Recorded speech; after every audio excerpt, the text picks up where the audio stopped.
today I'm going to focus on 2 points around how to influence others to take actions that produce positive results. And we'll start with unique ability. I know some of you have dug into this pretty deeply in terms of what is your own unique ability. And I'm just going to really quickly draw what that is.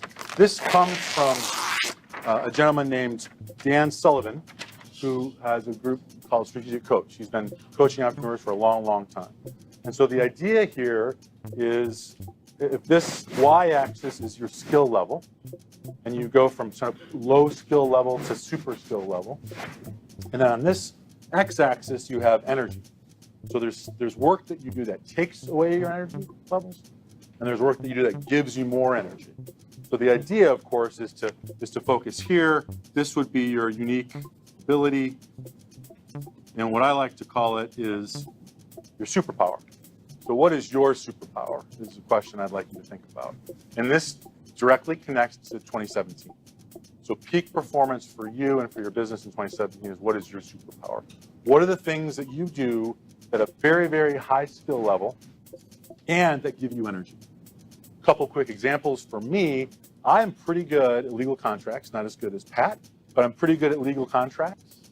And so I would say my skill level was probably here, but it was also pretty low on the energy level. I didn't like to do it. I had to schedule time in the morning to do that work because I needed as much energy as possible to do that.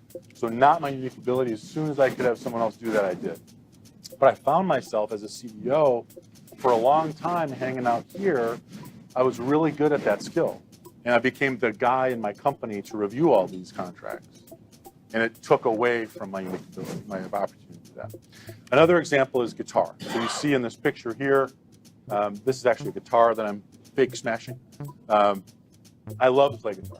Guitar is really, really high on the energy scale for me, but I'm not that good. So it kind of falls in this area. Sort of gives me energy as a hobby, and I certainly love music, but it's not my superpower, that's for sure. So anything that's in this quadrant, we just want to get rid of, stop doing, outsource that completely. Here really is an opportunity. So can we do less of the things that we're really good at and focus more here? So the question I have is, can you spend in 2017 4 hours a week more in your unique ability, whatever that is, or maybe even 8 hours? So 10 to 20% increase in your time to control your calendar, to control where you spend your time. What would that do for you, and what would it do for your business in 2017?